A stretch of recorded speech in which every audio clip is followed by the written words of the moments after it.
महाराष्ट्र की लाटकी बहनों के लिए खुशखबरी, खाते में कब आएंगे पैसे। महाराष्ट्र में लाटकी बहन योजना को लेकर प्रदेश की मंत्री और एनसीपी नेता अदिति एस तटकरे ने अहम जानकारी दी है। उन्होंने दावा करते हुए कहा कि इस महीने के अंत तक इस योजना का लाभ सभी लाभार्थियों के अकाउंट में ट्रांसफर कर दिया जाएगा। इसके साथ ही उन्होंने विपक्ष की ओर से इस योजना को लेकर उठाए जा रहे सवाल पर भी पलटवार किया है। मुंबई में मीडिया से बातचीत में एनसीपी नेता और महाराष्ट्र की मंत्री अदिति एस तटकरे ने कहा, हम 26 जनवरी से पहले जनवरी महीने के लिए डीबीटी प्रक्रिया शुरू करने जा रहे हैं। इस महीने के अंत तक लाटकी बहन योजना का लाभ हमारे सभी लाभार्थियों के खातों में स्थानांतरित कर दिया जाएगा।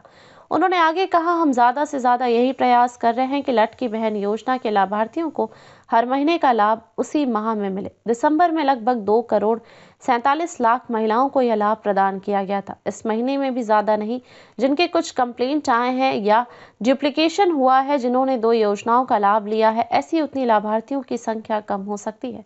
बाकी जो रेगुलर डीबीटी प्रक्रिया जारी रहेगी। इस महीने का जो जनवरी महीने का जो डीबीटी प्रोसीजर है वो हम 26 जनवरी से पहले शुरू करने वाले हैं और इस महीने के अंत तक हमारी सारी जो बेनिफिशरीज है उनके अकाउंट में लाड़की बहन का जो लाभ है वो उन तक पहुंचाया जाएगा। और हम ज़्यादा से ज़्यादा यही प्रयास कर रहे हैं कि हर महीने का जो लाभ है वो उन्हें उसी महीने में मिले। दिसंबर में हमने तकरीबन 2.47 मतलब 2 करोड़ 47 लाख विमेन तक ये जो बेनिफिट है वो पहुंचाया था और तकरीबन इस महीने में भी उसमें ज़्यादा नहीं, जिनके कुछ कंप्लेंट्स आए हैं या डुप्लीकेशन हुआ था या उन्होंने और जिन्होंने 2 योजनाओं का लाभ लिया है, ऐसी जो है उतनी ही बेनिफिशरीज शायद कम हो सकती है जो कंप्लेंट बेस्ड है। बाकी जो है वो रेगुलर डीबीटी प्रोसीजर है वो शुरू रहेगा। लेकिन विपक्ष से कहा जाता है कि जिस तरीके से नाम है, बहुत लोगों के नाम निकाले जा सकते हैं, इस सब फेडरेशन का काम जो है वो किया जा सकता है इस पूरे। नहीं, ये तो विपक्ष जो है ऑपोजिशन है, उन्हें पहले से ही इस योजना पे दिक्कत रह चुकी है। वो खुद इस योजना के बारे में काफ़ी बार कंफ्यूज रहे हैं। एक बार वो बोलते हैं कि फाइनेंशियल बहुत लॉसेस हो रहे हैं सरकार के, और दूसरे उनके ही मैनिफेस्टो में उन्होंने 3000 का कुछ महिलाओं के लिए लाभ देंगे, ऐसा कुछ मैनिफेस्टो में उनके कहा था। तो वो पहले से ही कंफ्यूज रहे हैं। हमारा प्रयास यही है कि हमारे जो मुख्यमंत्री हैं आदरणीय देवेंद्र जी फडणवीस साहब है, उप मुख्यमंत्री शिंदे साहब है और अजीत दादा है, इनके नेतृत्व में जैसे ये हमारे 3 भाई हैं महिलाओं के, उन्होंने हमें सूचना दी है कि हमें ये योजना बहुत अच्छी तरीके से चालू ही रखनी है।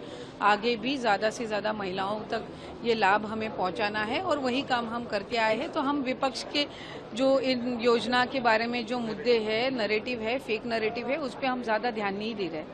लगातार विपक्ष जो है लॉ एंड ऑर्डर के ऊपर सवाल उठाया जा रहा है, आप इसे किस तरह देखेंगे? ये ऑनरेबल चीफ मिनिस्टर है और डीसीएम दोनों भी है, उन्होंने भी वहाँ पे जो लोकल वहाँ के जो पुलिस ऑफिसर्स है और उसकी जो इंक्वायरी है उसका स्टेटस उन्होंने लिया है। उनकी फैमिली के साथ भी उनका कम्युनिकेशन जो है वो शुरू है। किस मतलब क्या रीजंस पे वो घटना जो है वो हुई है उस बारे में वो उन्होंने पूरी जानकारी है और डे टू डे जो शुरू से जो अपडेट्स हैं उनके फैमिली के साथ भी कम्युनिकेशन है वो हमारे सीएम सर और डीसीएम कर रहे हैं। और जल्द ही उसकी जो इंक्वायरी है वो स्पीडीली करने की भी उन्होंने आदेश जो है वो दिए हैं। तो किस कारण ये हुई है तो ये बात शायद आगे 24 या 48 आवर्स में ही सबके सामने आ जाएगी। Thank you.